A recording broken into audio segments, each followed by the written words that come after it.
Coming up tonight on YCN News, a 4-year-old girl dies from injuries sustained in an accident at a home daycare in Enfield, New Hampshire. Planned Parenthood of Northern New England helps people sign up for health insurance under the new medical insurance law. And Unity voters decide to increase the school board size from 3 to 5 members. For more news, weather, and sports, it's time for YCN, your local view. Now, your daily digest of the Dartmouth Lake Sunapee region, southern Vermont, and Windsor County. News, sports, weather, and all that is happening in our area. The news on YCN, your local view. Good evening and welcome to this Thursday edition of YCN News. I'm Rose Spillman. A 4-year-old girl has died from injuries she sustained in an accident at a home daycare in Enfield, New Hampshire. The name of the daycare provider has not been made public yet, the Valley News reports. Her parents, Kara and Michael Clarke, issued a statement through Dartmouth Hitchcock Medical Center in Lebanon, where Willow was rushed Monday afternoon. The Clarks say they appreciate the outpouring of support they are receiving. They ask for privacy as they grieve. Enfield Police Chief Richard Crate Jr. says an investigation into this tragic accident is underway. This will include whether the daycare center is licensed or not. Guidelines for licensure include the number of children that can be allowed to be cared for, plus a home inspection. It is believed the girl's coat got tangled on branches and she could not free herself, the Valley News reports. Her breathing was cut off by the coat's entanglement. The child care provider was in the house about 75 to 100 yards away, tending to another child, says Chief Crate. The other nearby children were too small to help Willa, Crate told the newspaper. Consider it medical peace of mind, if nothing else. If you need help signing up for health insurance under the country's new medical insurance law, Planned Parenthood of Northern New England is ready to help. Finding your way through healthcare.gov can be confusing and frustrating.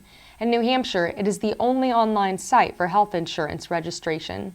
To make it easier for Upper Valley residents to sign up by or on Monday, March 31st, help will be available at River Valley Community College in Claremont from 4 to 9 p.m. A certified marketplace navigator from Planned Parenthood will be part of a team ready to assist people who want to enroll before this year's March 31st deadline.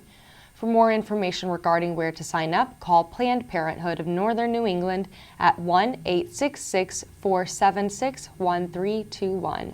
Meanwhile, in Vermont, residents in that state may enroll for insurance under the Vermont Health Insurance Exchange. To learn more about signing up, go to hcr.vermont.gov.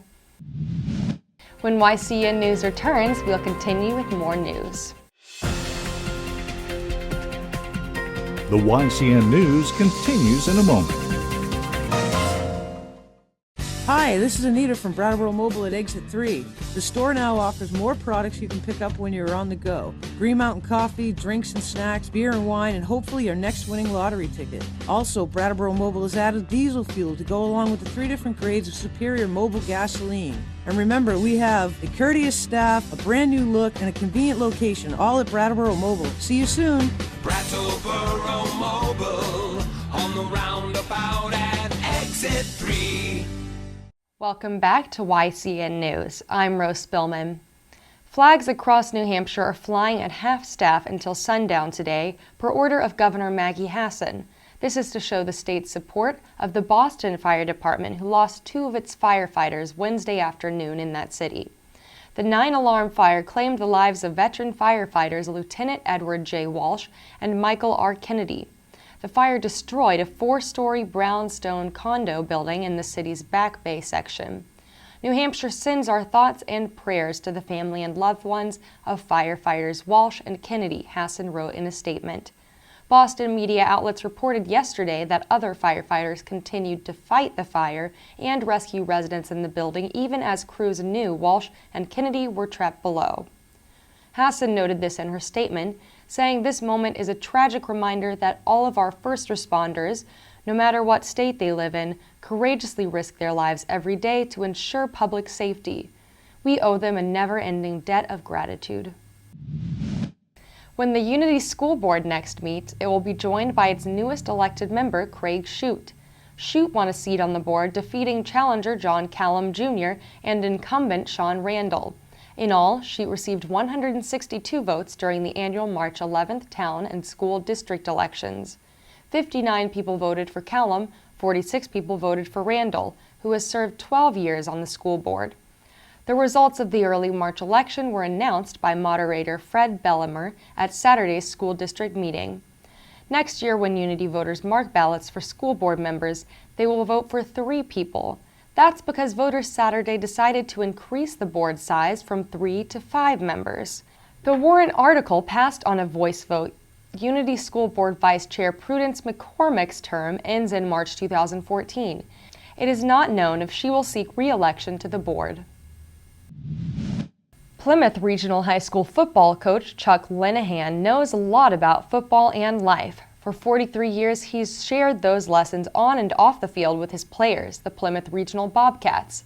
Let's look at a special preview of next week's documentary showing on Wednesday. Now drops back, has some time. He still is going to be wide open in the end zone. Touchdown! It's death, taxes, and Chuck wins a big game. Coach Lannon is the winningest coach in New Hampshire high school history. Beckley kicks it. It's up. It's good! You know, I kind of think of him as a great-great-great-great-grandfather. No equipment for him, no pay, no nothing. Dume wants to throw. Here comes Gallagher. The ball is loose. The Bobcats have it. His forte is taking the young boys and turning them into young men. That is win number 43 in a row. He's got it! Touchdown, Bobcats! The winning streak is intact. Bobcats win! Well, there will come a time when he's going to leave, but what we can do for now is enjoy him while we have him. This should be one of the most interesting seasons we've had in quite a while.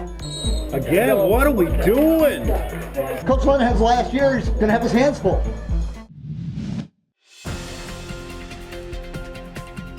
The YCN News continues in a moment. You're watching YCN, your local view, on WNMN DT40, serving Saranac Lake, New York and the Adirondack region. WYCX CD2, serving Manchester, Vermont in the Green Mountain State. WYCU LD26, serving Charlestown, New Hampshire in the Dartmouth Lake Sunapee region of the Granite State. And on demand at YCNnow.com. YCN is your local view, owned and operated by Cross Hill Communications, LLC. Welcome back to YCN News. I'm Rose Spillman. Now Matt McDonald will have a look at our weather for the next 5 days, and he'll take a look at some local college sports. Thanks, Rose. Tomorrow we're expecting rain and temperatures will rise to a high of 49 degrees with lows in the 30s. Saturday will be cloudy with highs in the 40s and a low of 30 degrees. Sunday, the rain will continue with a high of 41 degrees and lows in the 20s. Monday, temperatures will rise again and the rain will continue with highs in the 50s and lows in the 30s. Tuesday, the rain should be over and we'll have a high of 54 degrees with lows in the 30s. And now let's look at the northeastern and national radar maps.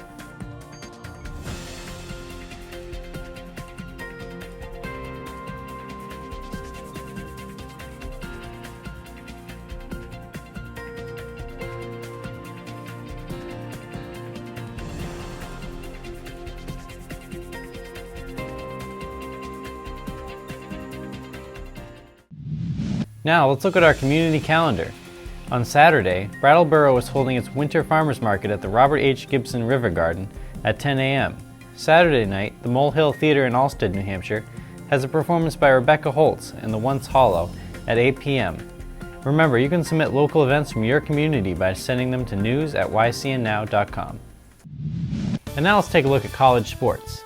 This evening, the Colby Sawyer College women's lacrosse team will play against Keene State College after the game was postponed on Wednesday.